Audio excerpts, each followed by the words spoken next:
Tower of London is perhaps one of the most impressive icons in London's skyline. Built by William the Conqueror 1,000 years ago, it is a place of notoriety, of terror, and is a fortress to protect the nation from heretics, traitors, kings and queens, and those who wish to inflict political terror. The tower is haunted by those who spent time within its walls. The first to be sent to the tower was the Bishop of Durham in 1101 on charges of embezzlement. He was a crafty and charismatic man who spent 6 months in the tower living in relative comfortability.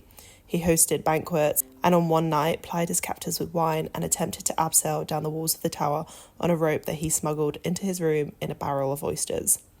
He had a lucky escape, jumping down the last 20 foot down a wall and escaped to Normandy on a horse.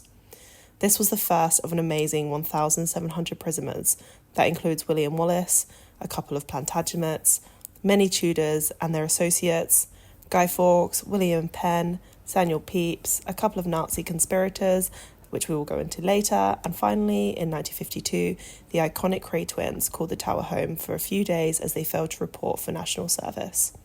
Hi, hello, and welcome to this episode of Geography Girl, and today we are looking at what happened within the Tower of London during the Second World War, because there are a couple of amazing stories that I'd like to share.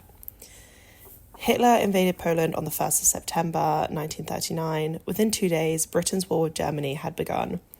Lieutenant Colonel Thomas Kendrick established his unit at the Tower of London to secretly bug the conversations of enemy prisoners of war.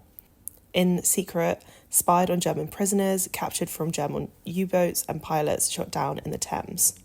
The tower could host up to 120 prisoners at a time who would be interrogated before being sent off to camps. The Blitz was a difficult period in London's history.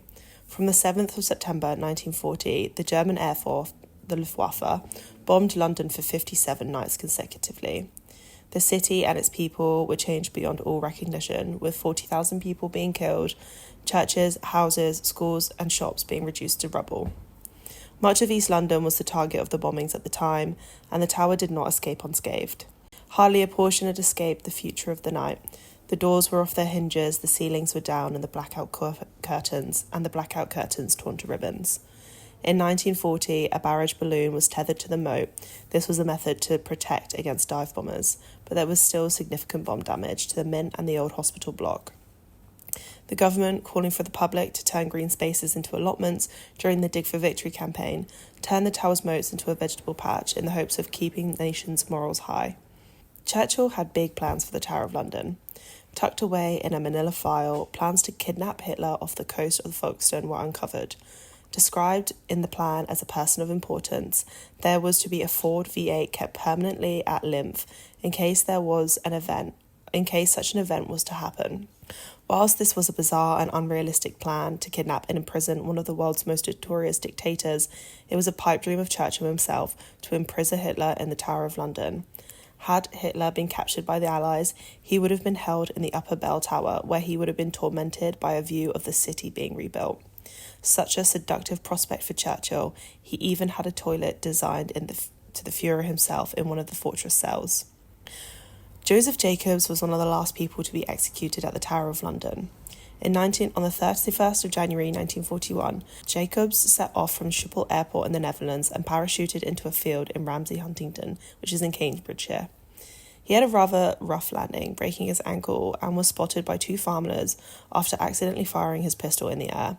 He was promptly arrested and questioned by the Home Guard.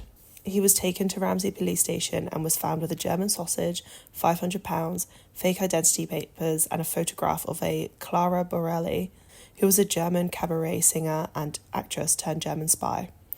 Borelli's whereabouts at the time remained a mystery, but it was found in 2016 that she died in a Berlin hospital in 1942. Jack Potts was trialed and found guilty of spying and was sentenced to death. On the 15th of August, he was tied to a wooden chair and blindfolded to be court-martialed in the firing range of the grounds of the Tower of London. 8 soldiers shot in unison at a white square placed over his heart.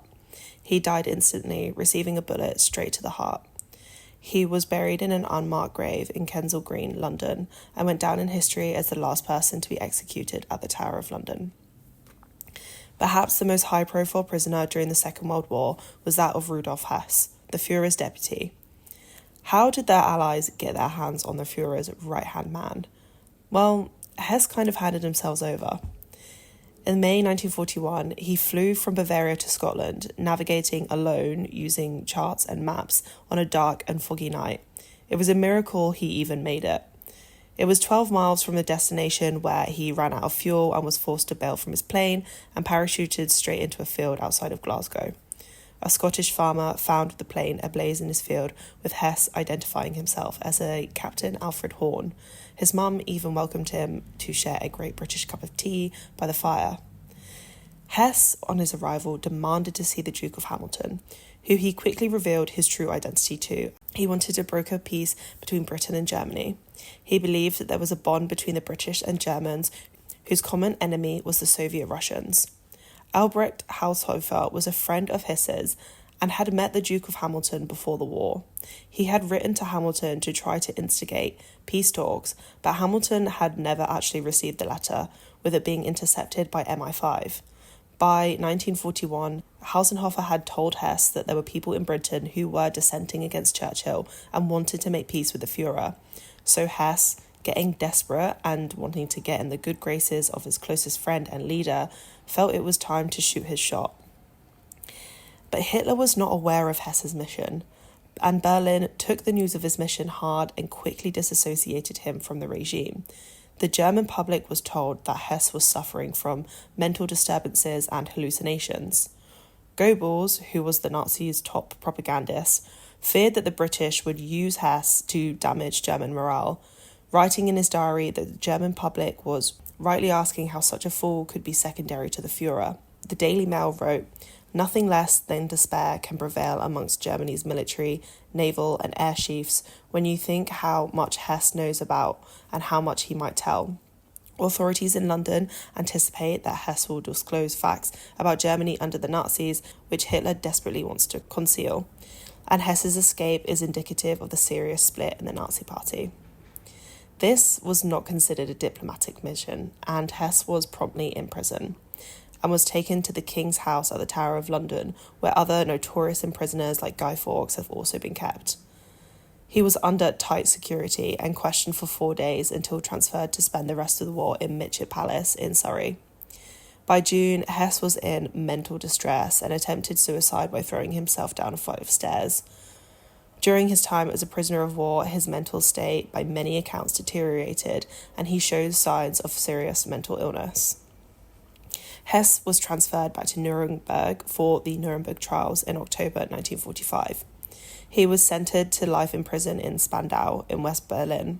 He spent 46 long years there, watching other Nazis die or be freed. He was the only prisoner for more than 20 years when, in 1987, the 93-year-old was found hanging from a lamp cord in a garden building. Whether suicide or murder, it's not known. On the 8th of May 1945, the Allied forces had declared victory in Europe. The East End of London celebrated with a week of street parties, and the tower was illuminated with floodlights. The tower reopened to tourists in the following year, still bearing scars of the Blitz.